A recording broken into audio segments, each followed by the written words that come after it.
Hi, this is Tim Brunson. In this broadcast, we'll bring you up to date on news and other information around Anniston. The Anniston City School System has a new leader. We'll hear from Superintendent Dr. D. Ray Hill. Plus, get the latest scoop on the controversy surrounding internet troll Tim Brunson, as Anniston City leaders debate on Brunson's appointment to the Anniston Police Citizens Advisory Committee. And the City of Anniston accepts the resignation of former City Manager Jay Johnson. Mr. Stephen Folks is now the interim City Manager. Then later in this broadcast, we'll check in with Project Pride as they work to improve conditions and safety issues around some Anniston residents' homes. First, let's listen in on the discussion surrounding internet troll Tim Brunson's appointment to the Anniston Police Citizens Advisory Committee. You have an individual serving on the Police Advisory Committee board that's running his mouth on Facebook. It's Tim Brunson. Okay, it's Tim Brunson running his mouth on Facebook about certain things, and me, my VA filings, and VA filings, and my disabilities, and things of that nature. And I'm gonna get to the bottom of it. Gonna file some federal stuff on it. But I just want to say he's on that board, and I think he's putting the city at jeopardy and liable for running his mouth.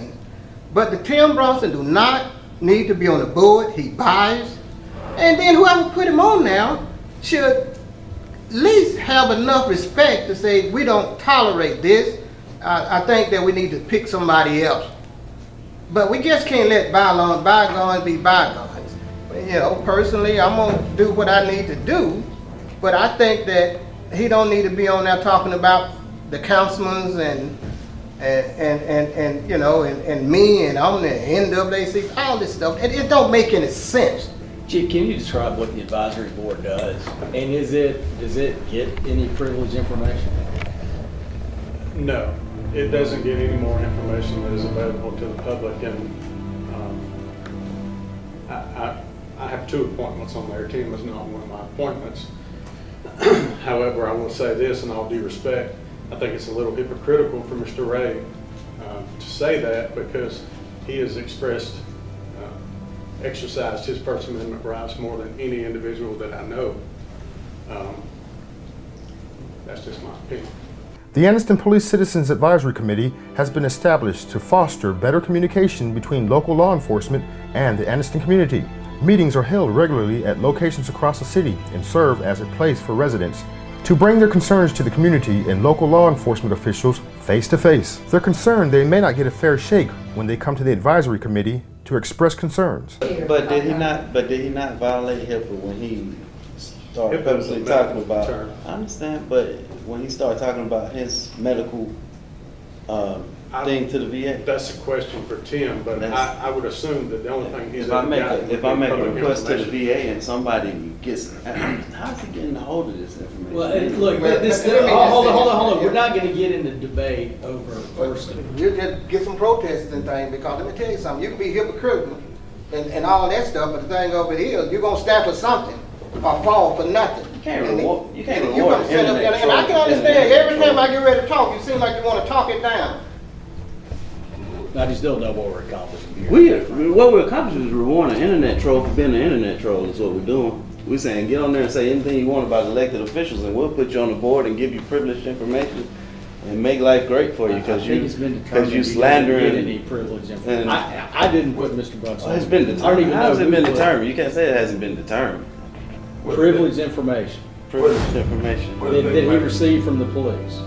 Now, I didn't say who he received privileged information from. Did I say he received He did from not. somebody? We're being told he did not. Let's stop here and look into Brunson, the internet troll's social media post. For the record, this is a fact check. If you read this post, there's no doubt Brunson is receiving information from a law enforcement source. It says, late last night, a trusted law enforcement source informed me that Anniston NAACP President Glenn Ray Sr. was found guilty yesterday in Anniston Municipal Court. This post from Brunson, a new board member of the Anniston Police Citizens Advisory Committee, indicates, yes, the internet troll Brunson is getting information from within the ranks of the Anniston Police Department. He gets out there, the Attorney General, the Assistant Attorney General, someone is coming to, I think the chamber has something, someone has something. He's going to talk to him about me and the situation that was pending on me. You know, here this guy, that's not attorney-client privilege. We'll soon find out what he was talking about. The other thing, then he gets on there again, I'm going to the DA to talk to him about being the district attorney. You know, he gets out. He got his few little crowd, whatever he has. You know, but we're gonna deal with it. I'm just saying. I think he's putting the city at a liability, getting on that Facebook, running his mouth, and I'll probably contact Facebook about him too, because they're just out there screaming and blatant lies, and they're having a little fun. But I'm here to tell you, your good time's about to come to an end. I'm not gonna play with it. I'm not gonna be slandered in this community, character defamed, and things of that nature. I'm a public official, and they can talk about me about my public stuff and what's going on.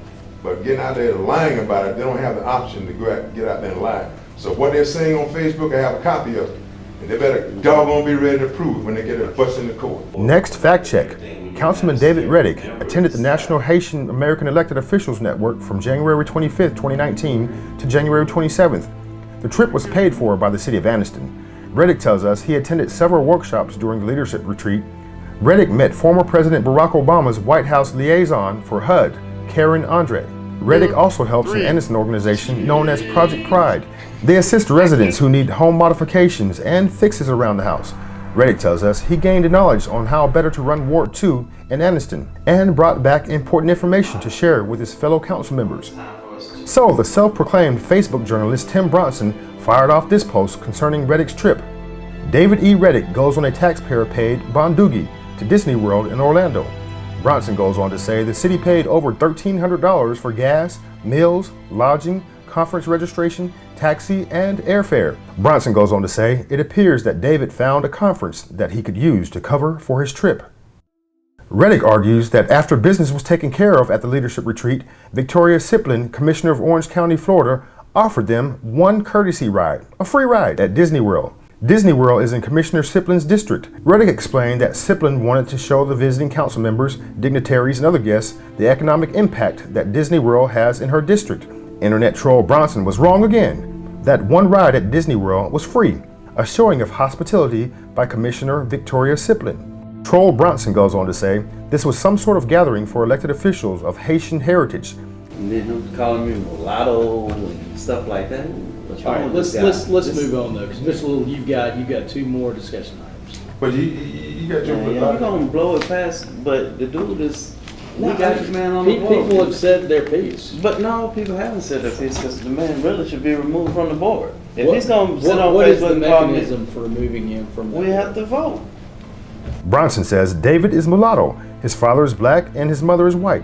Possibly there is some Haitian blood on his father's side. Brunson continues saying, I've also heard that he claims to have talked with some important people at the conference. This was his justification for attending. But what happens is when people have problems, they go to the board sometimes. And so if an individual that out on Facebook running his mouth, someone can't go to that individual. He's not objected already. His opinion is already been made Especially up. if you're biracial. And so those things are stating stuff like that. Like you said, mulatto, whatever he's calling David, and stuff like that. So people of that nature go to the board, then he has a problem with people that have biracial family. I mean, Chief, is he on the board or does he go to board meetings?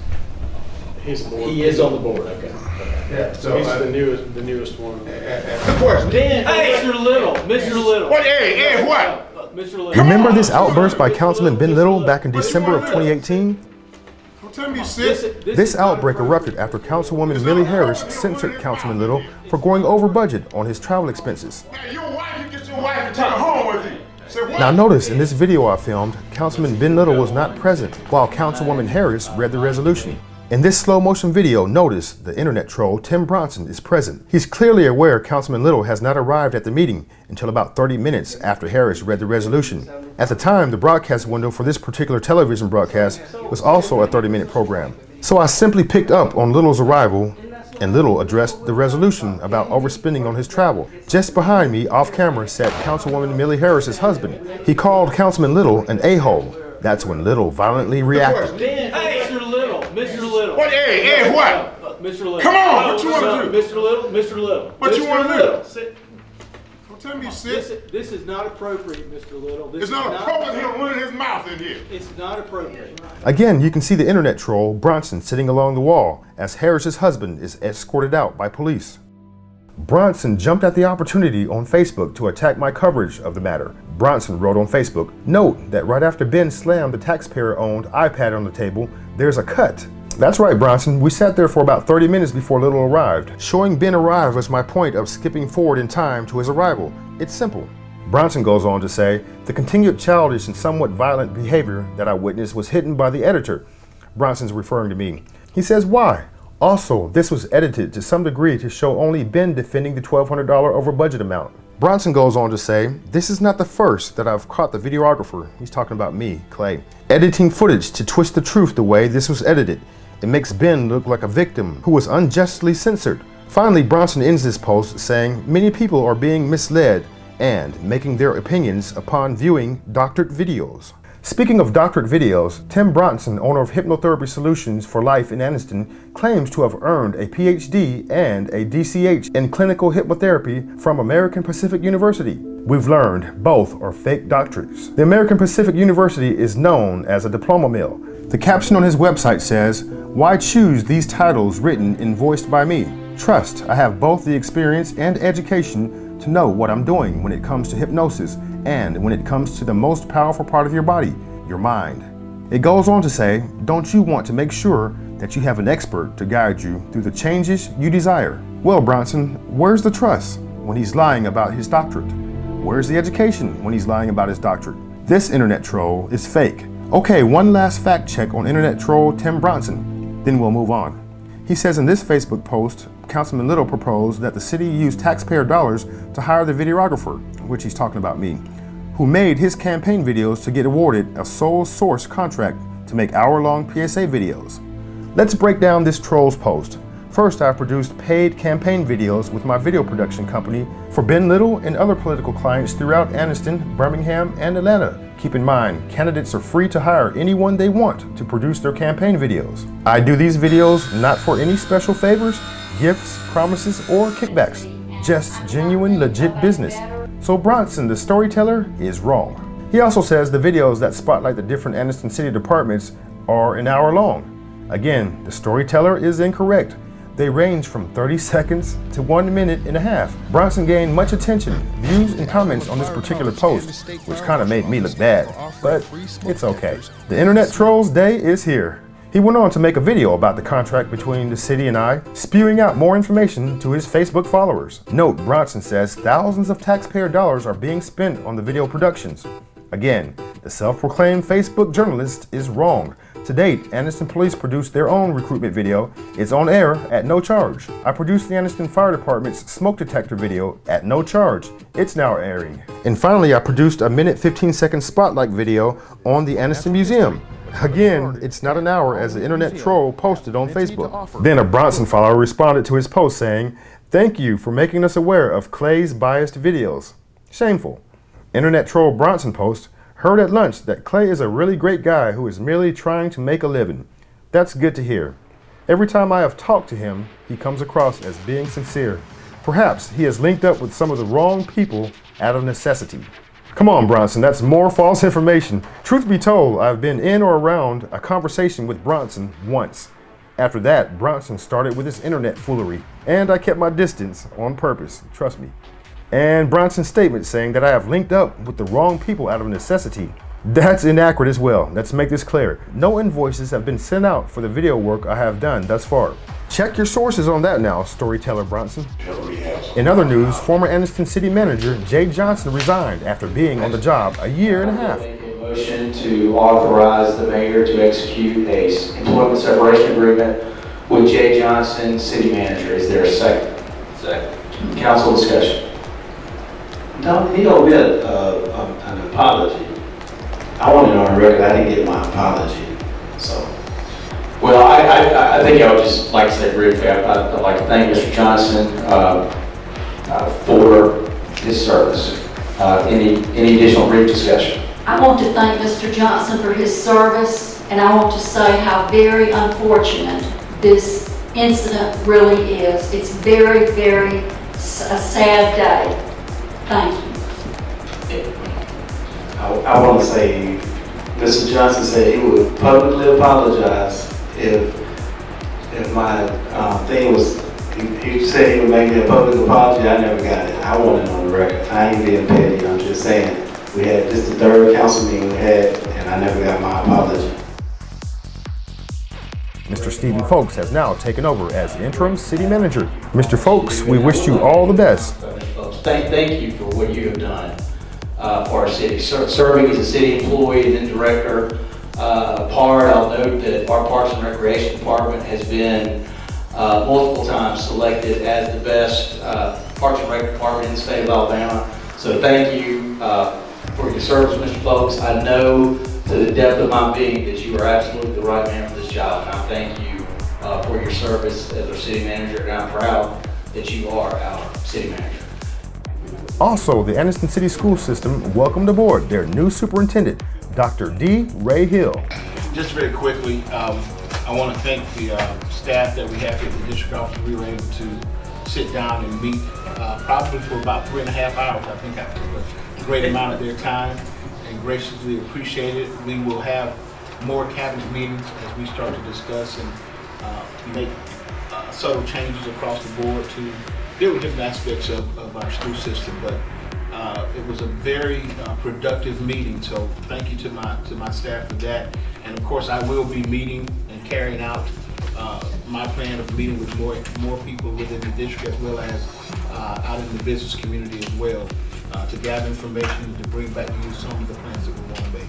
And that's pretty much the update as far as with myself. I look forward to the year starting up, and I am hoping that we are making some plans. Our department heads and everything out there now are making some plans that are going to make sure that we get off to a very smooth year.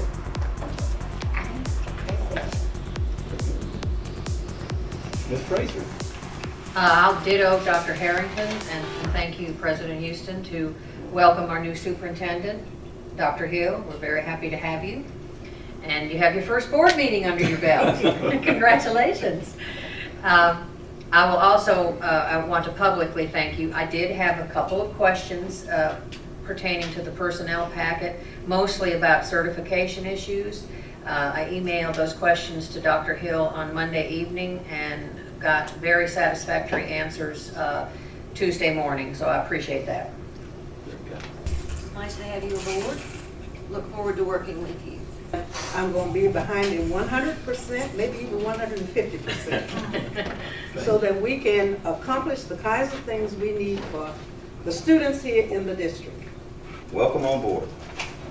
I'll probably spend more time with Dr. Hill than the rest of the board members thus far.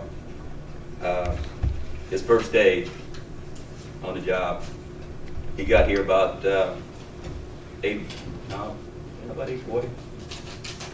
No, about 9:40. 9:40, and I was here at 10. Because I wanted to give a brief on what we saw as some of the opportunities that we had. Very receptive, very intuitive, quick. He's very quick. You tell him something one time, he's pretty well got it. Observant, we need that. And he reads more than just the words that one says. He's picking up body language, which is a big thing, because sometimes the body language tells you more than the words tell you, most of the time. So he did that. He's good at that. Responsive. Give him a tasker, you can count on it. It's going to be done, and it's going to give it back to you in a timely manner, which is welcome. You get a better understanding when people ask you questions, and you can turn around and get information. I believe however you contact me, if you contact me, give me 24 to 48 hours, and I'll contact you the same way. So if you write a letter, I'm going to send you a letter back. If you email me or you call me, that's how I'm going to contact you. But I believe in trying to get back to you if I'm not busy, trying to get something done for children. I believe in trying to do that. That's the first step for me in building relationships. From what I was able to read about you online, you've apparently developed quite a reputation for being a turnaround artist, especially at Macon City Schools. Do you hope to repeat that here? Yes. And I think anything is possible to do if you have the right attitude and the right fortitude to get it done. You know, it's going to take motivating people, but we have some very talented people, so we just have to stay forceful with what we're doing and keep going forward. Well, right now what we're looking at, of course, is we are looking at our budget. Of course, that's the most important thing that you could possibly see. And you deal with any organization, business or otherwise. But one of the things that we have done is developed our theme about helping our students win in Anniston. So that's going to be a mixture of our students actually understanding how to empower our students, how to engage our students, but as well as our teachers. So we're looking at technology, what we can do to move things forward a little bit faster, how we can integrate some programs as far as what the state is implementing with literacy. So one of the things that we're looking at is how we're handling curriculum here. So we're looking at implementing some things in curriculum and boosting that to move our scores even further along. The children, do you have like a high visibility? I'm going to have a very high visibility. I think that's very important. Where I grew up, I knew the superintendent, but I knew of the superintendent, but didn't know the superintendent. I think it's very important for our kids to know who's actually making decisions for them, but I also want to be able to talk with our students. So I'll have a student advisory council, I'll have a teacher advisory council, a parent advisory council. As we go along, we'll establish those things because I want to hear what people have to say. I want to know how they feel. And our biggest piece, as I talked with Mr. Houston, is about transparency. What do we want our parents in the community to know what we're doing and why we're doing it, and that we're all headed hopefully in the right direction. And I'm sure you'll have an open door policy. Yes. Now, you know, I believe in having an open door policy, but of course, if I'm in a meeting, I'll try to make sure we can schedule something to get back with that person. But I do believe it's important to hear what people have to say. You know, you never know what's going to come about, and so that's one of my big pieces as well. Yeah. I know there are opportunities before us as a school system, and not one of us in this room alone can do this. It's going to take all of us to do this, and specifically the administration, the superintendent, and the board, working together with the community. If we don't make that happen, we won't be successful. When I talk about the community, I mean this. In our community, in every community, we have three groups of people. Three groups of people. We have the stable people who got everything pretty well going on for them.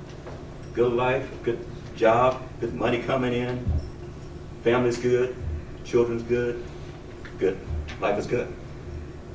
Then we have the people that's stuck. They're in a place that they don't necessarily want to be, but they don't know how to get out. Think about that. They're stuck. And we have a lot of people like that. Then we have the mobile people. The mobile people can come in and try to do some things, but if it doesn't work out for them, guess what they'll do? They can leave. But the people that's stuck are still here. Now, do you think that the people that got everything going on, the stable people, are necessarily going to try to help the people that's stuck? Do you believe that? Not necessarily, because what's in it for them? If you got everything going on for you, unless you got a good heart, what's in it for you to help the people that's stuck? It isn't this. What I don't want to happen to us, for our students to be stuck, be in that category of being stuck. And it's incumbent on us to make that happen. It's a mindset. Every day we wake up, we at war. We at war for the control of our minds, your beliefs. If people take your mind from you, what you think and what you believe, they control you. So we fight every day for the control of our students' mind. An education frees you to think, to do, to act, to say. We have to understand we have an immense opportunity here. I'm not worried about what was. As McMucker said, what's important, the only thing that's important about history is to tell you what to do and what not to do again. That's the only thing. What's most important for us now is we have to lay this foundation for our students one brick at a time. We have to do that. And don't be so quick to lay the bricks in the foundation. Whatever we put in place have to be really solid, because the people that's up here will not be up here forever.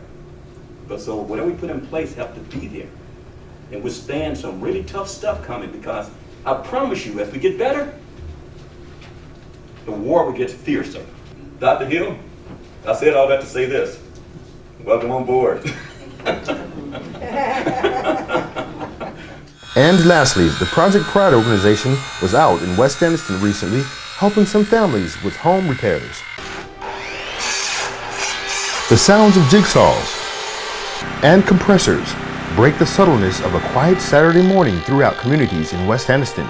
These volunteers are modifying homes for some senior Anniston residents who may have health challenges, limited income, or safety issues in and around their homes. There's a whole host of individuals and groups that are come together for a community involvement, community improvement project that we want to go and get in the community and go to different people's houses, the older people and then people that are economically disadvantaged. They have a fixed income.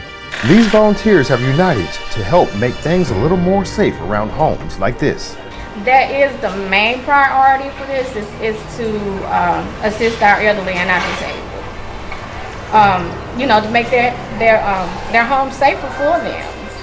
I mean, it's hard to get around in the house if you can't even get in and out of the house. And their house, in this case, they had one stairwell with a railing on the left side, and we're saying, okay, mirror that on the right side.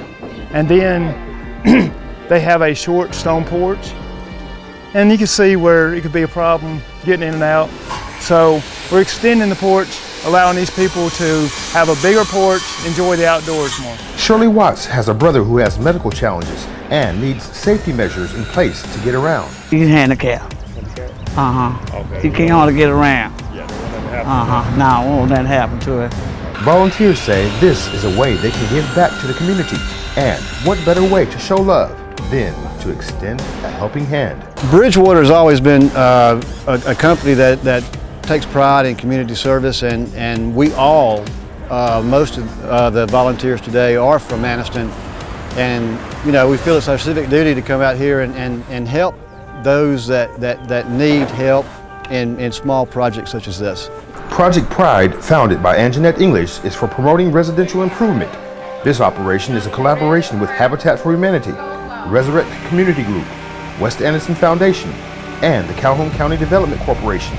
English says it was a team effort to coordinate this project. West Anniston Foundation, CDC, and Resurrect Community Group, we're doing the lunch part, while Habitat for Humanity, that's their expertise to build it, so hey, we kind of let them take the reins with that. So it's out with the old and in with the new at this home.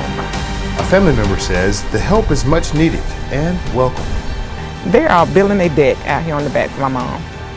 She's a handicap ramp and fixing her back porch. Much needed? Much needed, very much needed. It was all torn up and now it's looking a whole lot better, and we really thank Project Pride and Habitat for Humanity for doing this for us. These volunteers worked tirelessly to make a difference in the lives of residents throughout this West Anniston community. They took a break for some great food, discussions, and laughs. Then they were back at it, swinging hammers and sawing. Giving back, it's all in a day's work for these faithful volunteers. A special thanks to the sponsors who helped make this project a success.